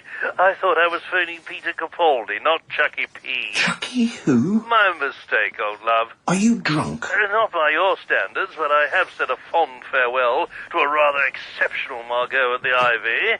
Oh, and I bumped into your son-in-law. Miles? You have to do this now. What was he doing at the Ivy? Being fined and dined by his publisher. We are technically breaking the law. I had no idea it was his book you're going to read on Radio 4. Actually, I've been meaning to speak to you about that. Not now. I'm not sure I should do it. Charles! Of course you should do it. It could look like nepotism. Oh, you old-fashioned thing. Nobody cares about that anymore. We are committing burglary, Charles. If everybody worried about nepotism, the business would come to a grinding standstill. Charles? Anyway, he's really excited that you're doing it. Give me the phone. No. Morris, it's Francis. Oh, hello, darling. You still there? Yes, sorry to butt in, but you caught us just in the middle of something we've never tried before. Good for you. Gotta keep the spark alight. This spark is potentially dangerous. Say no more. Possibly illegal. Whoa, TMI. What you two get up to behind closed doors is none of my business. Just don't upset the servants or frighten the horses. Love you, leave you. Ciao. How the hell am I going to get out of reading Miles's bloody book to the nation? I mean, I know it's work, but I can't face speaking his half-baked thoughts on Look! What? These floorboards are damp. It's a bathroom. They've been scrubbed so hard the wood's starting to splinter. You're right. It's absolutely saturated in bleach, too. Whoever did this hasn't got everything out.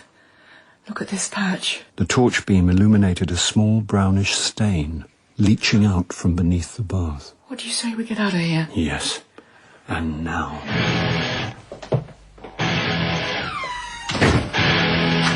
The next morning, I gave Frances strict instructions to stay away from the Trafalgar Lane flat. So after a full English, she went shopping, and I made my way over to the hotel where Citizens Arrest had set up an impromptu production office.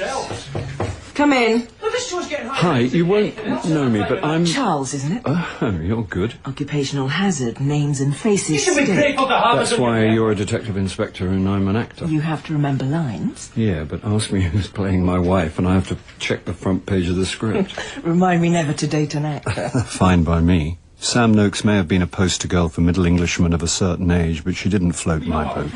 Yeah, Rob's on the phone if you're here to see him. Yeah. Presenter, producer and mastermind behind Citizens Arrest, Rob Garston was milking the Earnshaw murder for every last gruesome drop. Actually, I was hoping to have a word with you. Oh? Well, you can tell the commissioning editor that Citizens Arrest... Shall we get a coffee in the bar? Yeah, good idea. Yeah, well, tell her she and her Islington cronies are not our target audience. So, what can I do for you, Charles? Well, this will sound like an actor with too much time on his hands, but I may have some information about the Earnshaw case. Go on. So I told her everything, carefully leaving out the bit where Francis and I broke into the flat. OK, Charles. 1, Ed Faraday's got more class than you're crediting him with. And 2, there are any number of reasons why D.S. Marchmont, a serving police officer working on this case, should be in this flat you mentioned. I just thought... You'd accuse 2 people of murder without a shred of evidence. That wasn't quite what I was saying. Sounded it to me. Let me tell you, being involved in Citizens Arrest doesn't give you immunity from the laws of slander. Of course. Now, it's good of you to take an amateur interest, but in case you hadn't noticed, there is a professional investigation in progress. I thought the whole idea of Citizens Arrest was to involve the public in solving crimes. That's the pitch. It's called showbiz. Don't confuse reality with reality TV. Can I quote you on that? No. Put firmly in my place, I now understood how it must have felt to be in the cabinet around 1980. Then, bang on cue. Look who's turned up again like the proverbial bad penny. Hello, sir. You know each other? We've run into each other a few times, haven't we, Charles? Yes. So, have they brought you back for more filming? Rob didn't tell me there was going to be another Earnshaw reconstruction. No, there isn't. So what you doing here, then? Charles has been doing a bit of detective work in his downtime. Has he? Not really. And the detective inspector has sort of shot my theory out of the water. You've got a theory? Forget it. Charles has been tailing DS Marchment. Tailing's a bit strong. And he thinks he spotted Ed Faraday disguised as a tramp. I'm sorry, now you say it out loud, I realise how stupid it sounds. When was this? Oh, a couple of nights ago. So that's what you were doing when you were arrested? Arrested? Mistaken identity. Charles makes a habit of winding up coppers. Which is why I think I'll be on my way. As it happens, I've had a tip-off that Ed Faraday's been holed up in that area, but disguising himself as a tramp. Sounds a bit Amdram, don't you think, Sam? Not his style at all. And DS Marchment's no longer on this case. Oh? Yeah, I had a call from him last night. I was just on my way to tell you. He's taken sick leave.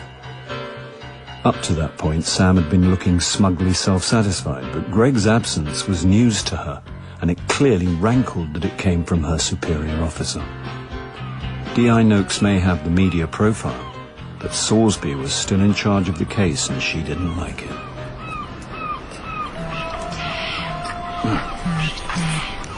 Hi. Any joy with the sexy cop? Well, she made me feel like an idiot. Did you tell her you pay her wages? I've pissed off one too many cops recently. So, what now? I don't know. I'm just walking and thinking. How about lunch? We can think together. On my way to meet Francis, I realised I was near Greg Marchmont's place. Partly out of curiosity and partly because I hated being patronised by Noakes and Salisbury, I took a short detour and found myself ringing the bell to Greg's basement flat. We were in Brighton because I'd been doubling for murdered businessman Martin Earnshaw in the crime show Citizen's Arrest. Can we slow down a bit? No. I'd been on my way to meet Francis for lunch when I realised I was passing DS Marchmont's flat. Where are we going? A pub. Greg Marchmont was officially on sick leave, but I suspected he'd been taken off the Earnshaw case, and wanting to find out why, I popped in to see him. Now, I wished I'd never gone near the place. 4 double scotches, please. In one glass? As it comes. Intravenously? And whatever my wife's having. Nothing. This is strictly a spectator's sport. What I'd seen in Greg's flat demanded strong drink in large quantities before I could give Francis even the expurgated highlights. Better? Getting there. So maybe you can tell me what that was all about? I may never be able to open a fridge again. What? Punctuated by 2 more doubles, I told Francis about the body in the bathroom and the decapitation in the kitchen. Excuse me, I'll have whatever he's having. The sight of Greg Marchmont sprawled on the bathroom floor with a gun in his hand was bad enough. Same again, please. But Ed Faraday's head on the dairy shelf was more than I could take. And one more. Ex-cop turned private investigator Faraday had achieved celebrity status as a key member of the Citizen's Arrest team. Ooh. I feel unusual. Yeah. You'd better stand on the brakes. It's the middle of the day and I just matched you drink for drink. Come on, let's get some air. Ooh. No, take my arm.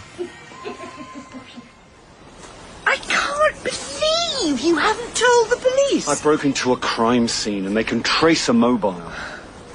I've already had the red card from Inspector Salisbury for poking my nose in where it's not wanted. Use a phone box. Call them anonymously. I can't believe that DS Marchmont is the Earnshaw killer. You don't know he is. I just found a head in his fridge. Not Earnshaw's. All the other body parts were burnt. So? So, for all anyone knows, they could all belong to Ed Faraday. Let's think about this. Greg had an affair with Samantha Noakes and walks out on his family. Noakes was a serving police officer with supermodel looks, a fake tan, and celebrity status as co-presenter of Citizen's Arrest. Then she dumps him for Ed, which is motive enough for a creme passionnel. You make it sound like a chocolate truffle. In the heat of the moment, Greg kills Ed, then comes to his senses and is filled with such self-disgust at his repulsive act. He shoots himself. Someone's been reading Dostoevsky. Okay, you come up with something better. I'm just thinking about what Superintendent Salisbury told me. That patronising creep. Not flavour of the month, I know, but he's an experienced copper, and he said that whoever murdered Earnshaw is an attention-seeking showman. Does that description fit Greg Marchmont? No, I don't like to speak ill of the dead, but Greg was pretty dull. On the other hand, That's what they always say about serial killers. Such a nice, quiet man, kept himself to himself, so kind to his mother. I'm kind to my mother. And I found some shocking sights in your fridge. Maybe you're the killer. This is getting us nowhere.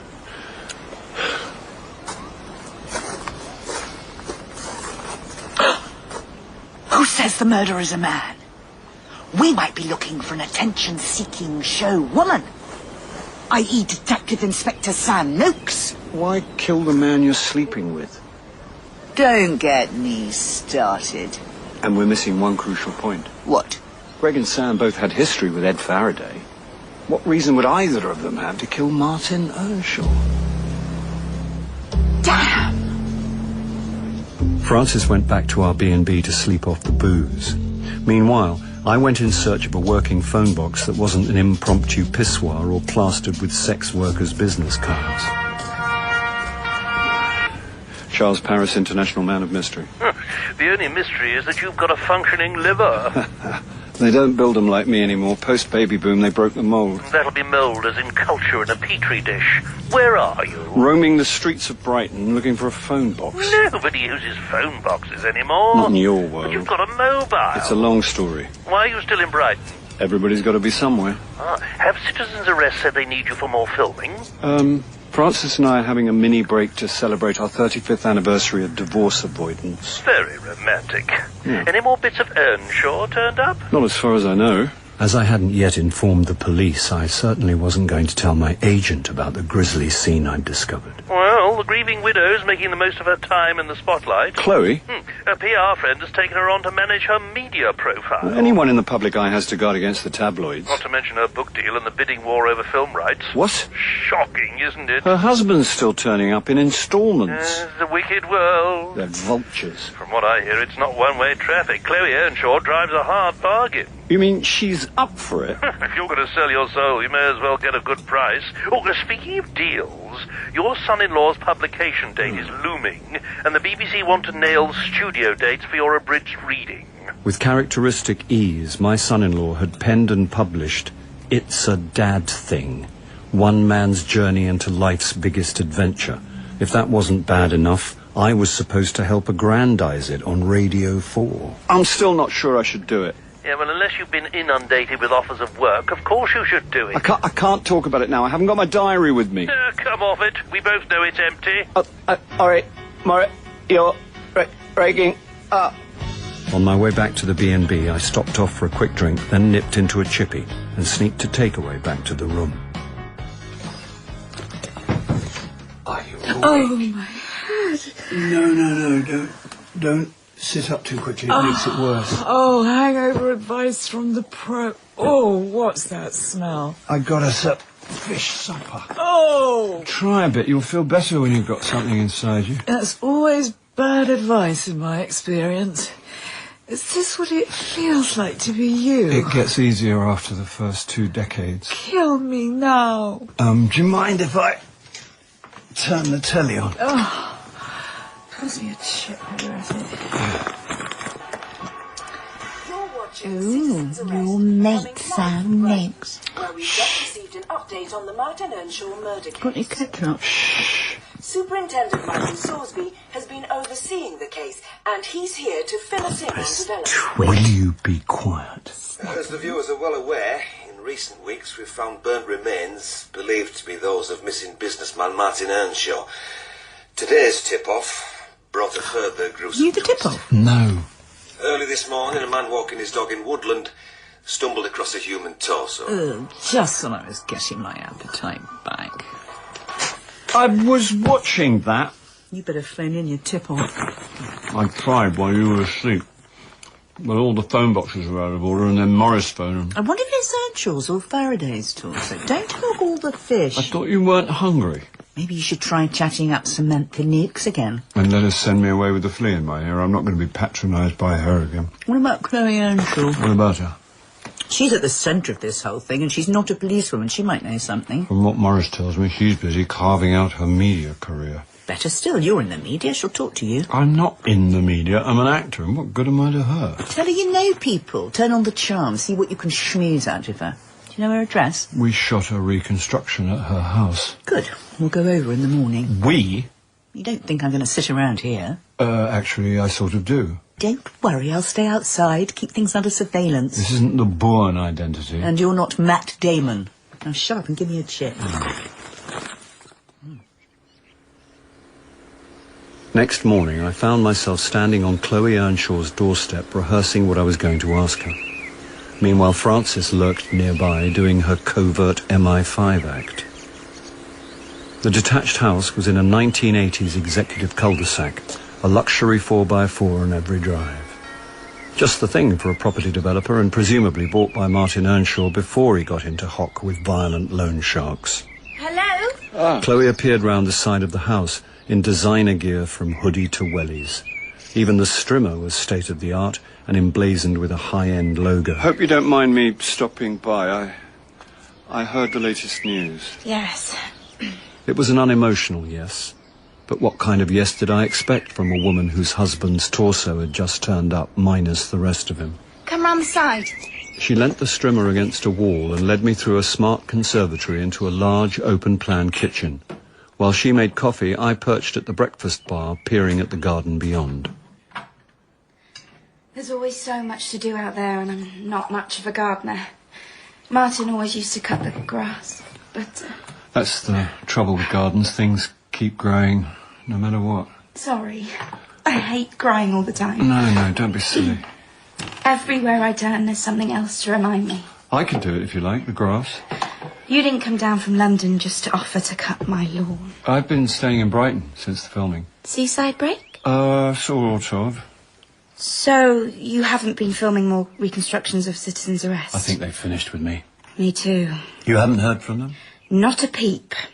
When Martin disappeared, they were all over me like a rash. And when body parts started turning up, everyone wanted a piece. But that came out wrong. Under the circumstances, her laugh jarred somewhat. Oh, I suppose they'll be in touch now there's been this latest horrible discovery. How about the police? Have they been keeping you up to speed? Sam Noakes was very good to start with, but she's got a bit quiet. Probably got her work cut out running the inquiry. And she's got her TV profile to think of. It was the first time the sweet-faced Chloe had bared her teeth and shown her claws. There's a nutter wandering around out there, and no one seems at all concerned about my safety. I mean, did you see any police presence when you arrived just now? No. What's happened to Detective what's-his-name, Marchmont? He's vanished off the face of the earth as well. I'm starting to wonder if they even know what they're doing. What was that? I think it was in the garden. I'll have a look. But before I could go anywhere, a man stepped in from the conservatory. A man not entirely dissimilar in age, height and looks to me. What the hell are you doing here? I had to come back. You're supposed to be dead. Says who? Everyone knows it. First I've heard of it. You bloody idiot. Please, Chloe. Don't Chloe me. We need to talk. No, we don't. We need to sort things out, and then I'll go for good. I thought you had gone for good. I thought you were dead. Why would you think that? Sorry to interrupt, but are you Martin Earnshaw? Yes. Who are you? Charles. I've been working with Chloe. Working? You got yourself a job, Chloe. You're supposed to be dead. So you keep saying, but I'm not dead. I've been in Belgium. What am I going to do? I had to see you once more. I'm going to look like a dog in front of the entire nation. I wanted to talk to you face to face. Well, I don't want to talk to you. Please, Chloe. Please, Chloe, you pathetic moron. You've ruined everything. We need closure. Closure? You want closure? Oh, I'll give you closure. In a flash, she grabbed a large cleaver and flew at Earnshaw, who stumbled backwards into the conservatory. No! Please! With quite a lot of thought for my own safety, I tried to intervene, but Chloe spun round with a manic glint in her eyes and turned the blade on me. Chloe! Oh, you want a piece of me too? Come While she sliced and slashed at the air between us, a fourth figure sneaked in from the garden. Get away from my husband! Somewhere between Vita, Sackville West and Boudica, Frances wielded the strimmer till Chloe dropped her cleaver and fled the house, driving away at high speed. Wired on adrenaline and testosterone, my warrior queen went back to our B&B to calm down, while I had a chat with my alter ego. Oh, you wouldn't know from her cool exterior, but she's got serious anger issues. Yeah, well, Frances has put up with a lot over the years. I meant Chloe. Oh, Chloe, of course. Here, get this down, yeah. Oh, Thanks. Oh, I've seen her in some rages. But I honestly thought she was going to kill me this time. You're not alone. Has this happened before? Why do you think I left? Oh, I just wish I'd done it years earlier. Do you mind if I ask why you waited so long? Denial. To most men, I was living the dream. Middle-aged bloke, a beautiful younger wife. What's he got to complain about? But you've seen what she can be like. Oh, there are two Chloes. The butter wouldn't melt in her mouth. Angel. And the harpy from hell. So when you left, you did so of your own accord? I left out of self-preservation and desperation.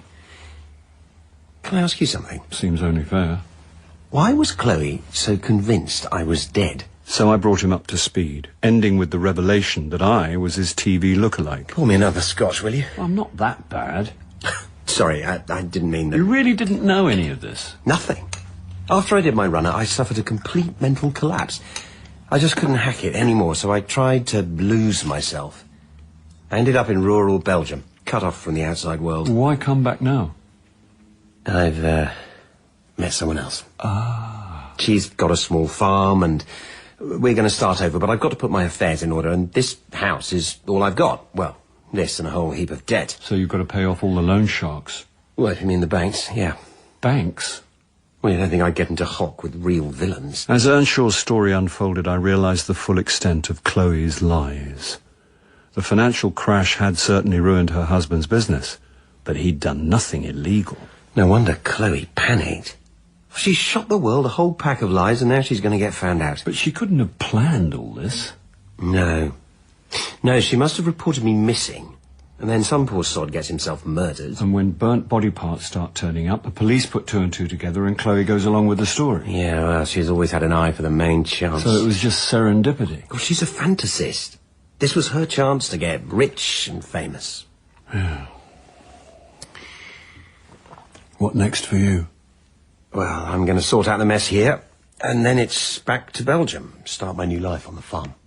Before you go, can I ask one favour? Yeah, sure. Before Martin Earnshaw comes back from the dead, could he keep a low profile for a bit longer? Why? There's something I'd like to sort out, and it might help if you were still officially dead. Oh, I don't suppose you can do any more harm.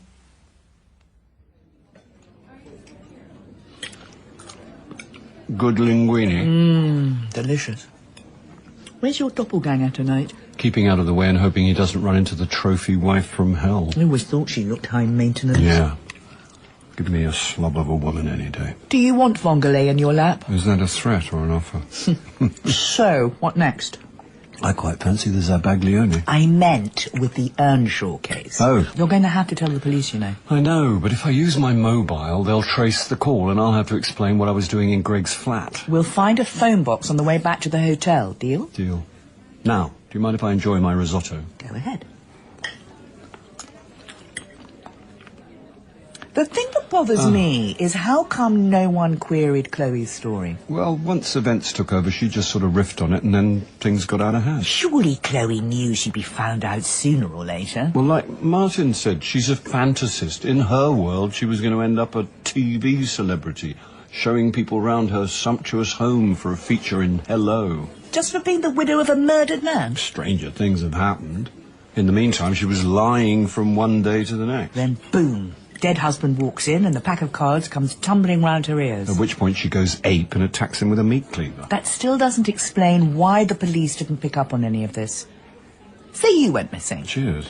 The police ask me a whole load of questions and they start finding body parts. Wouldn't I have to identify them?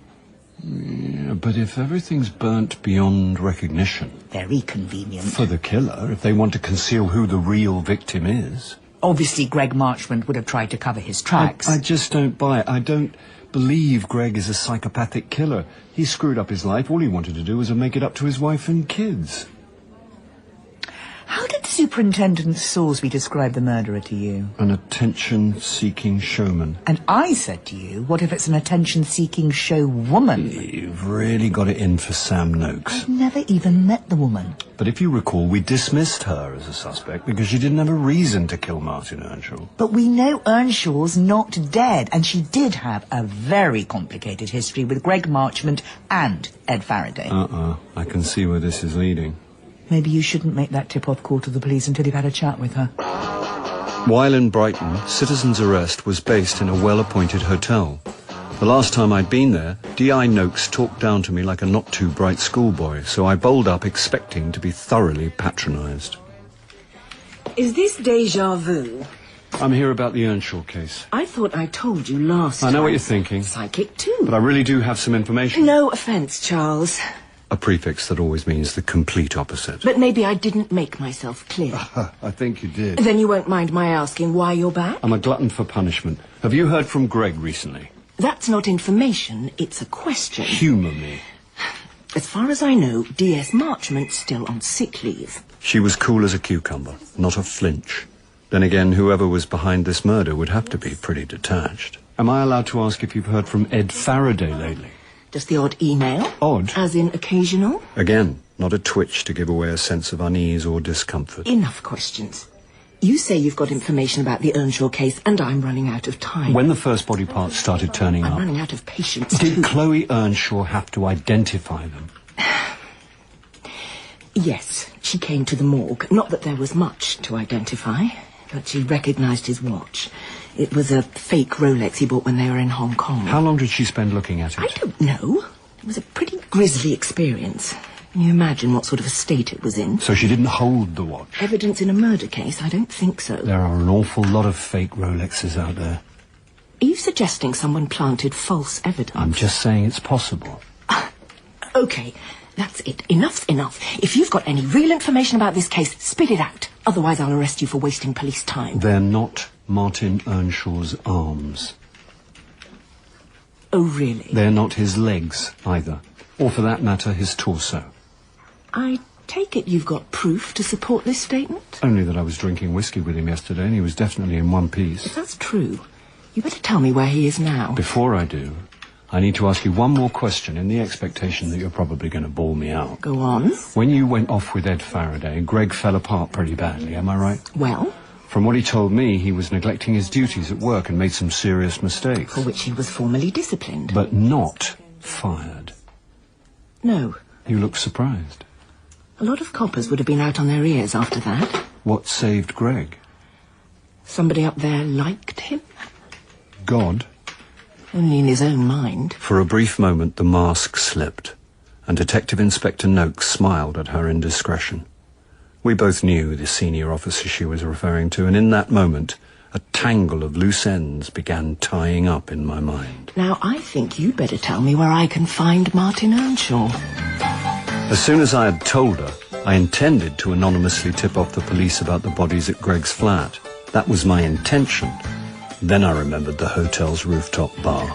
Well, what difference would another half hour make? One large scotch. Thanks. Hi. Did you get to see her?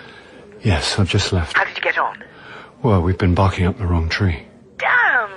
Just because you've taken against her on the telly doesn't mean she's a murderer. I'll remind you of that next time we're watching The Apprentice. So we're back at square one. Actually, we're not. You know who killed Ed Faraday? I've got a pretty good idea. Come on, then. But before I could make my big reveal... Well, well, if it isn't Inspector Clouseau. I'll call you back, Francis. Superintendent Salisbury. I don't want to come between husband and wife. We'd more or less finished. I thought you were long gone back to London. I've always had a soft spot for Brighton. So long as you're keeping out of trouble. Can I buy you a drink? You've twisted me arm. I'll have a pint of lager. As it was another sunny day, we took our drinks out to the roof terrace. Good health. Cheers. Noisy sods, seagulls. Actually, they're herring gulls. Is that so? According to D.S. Marchmont. Well, there you go. Of course, I didn't have the benefit of higher education. Must be a high-stress job being a copper. You've got to have the right stuff, that's for sure. Did Greg have the right stuff? What do you mean, did? You haven't heard? Heard what? Oh, I'm sorry to be the bearer of bad news, but Greg Marchmont's dead. All the colour drained from his big red cheeks. Looks like suicide. He was in his flat, along with what's left of Ed Faraday. Anyone else would have reeled with the shock, not Superintendent Sorsby. He just stared dead ahead with resignation stamped across his face. Oh, and by the way, I had a drink with Martin Earnshaw yesterday. He's crawled out of the woodwork, has he?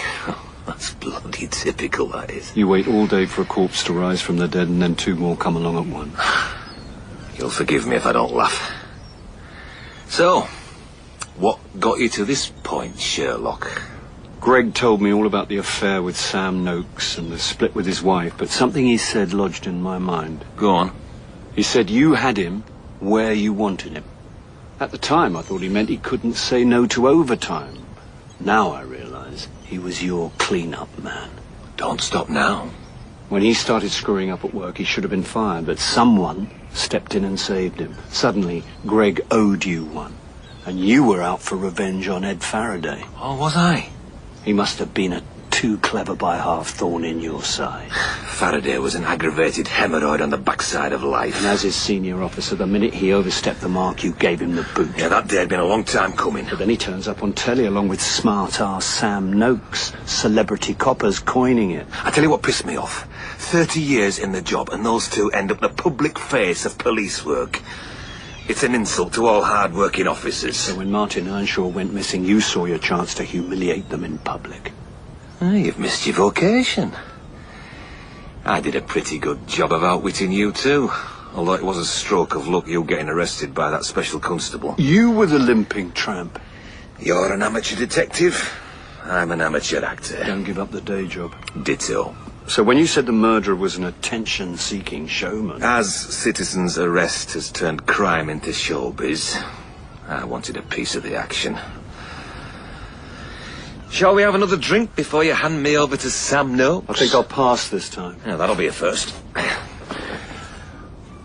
What's it to be? No, really.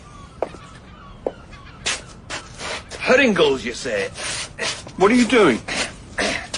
Good view from up here. Sorsby? I think you'll have to have that drink on your own. Don't, Sorsby! Call it one for the road, Charles. No!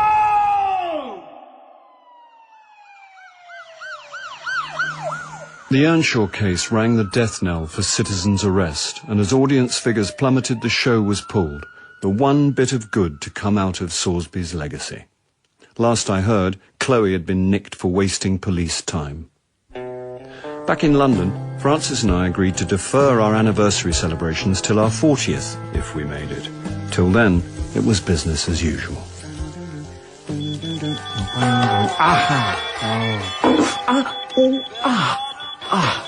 It's okay, I'll open a window. What have you eliminated this time? It's all under control. I've just singed my cassip. Your what? It's a homemade Uzbek sausage I bought off a bloke at the Drum and Monkey. I wouldn't touch it if I were you. Oh. Not now, Morris. I'm in the middle of a meaningful culinary experience. Did you get the script of Miles's book? Yes, I got it. Well, trying to show a bit of enthusiasm. It is a book of the week. This could open up a whole new world for you. All right. It's like talking to a sullen teenager. Whatever. 9:30, Broadcasting House, don't be late. Goodbye, Morris. You're not really going to eat that thing. Watch me. So there I was, successful and high-earning, a classic alpha male silverback stuck in the 24/7 rat race. Then a tiny miracle happened and my world turned upside down. The miracle weighed 8 pounds. She was called Angela Olive, and I was a dad. This is the story of one man's journey into life's big adventure. It's not a guidebook, it's a guy book. Oh, sorry. Sorry all. Something stuck in my throat. Do you need a glass of water? No, I'll be all right. It's sunny great in here. Green light coming. It may have sounded great in there, but from where I sat, it sounded like a big full stop on my career.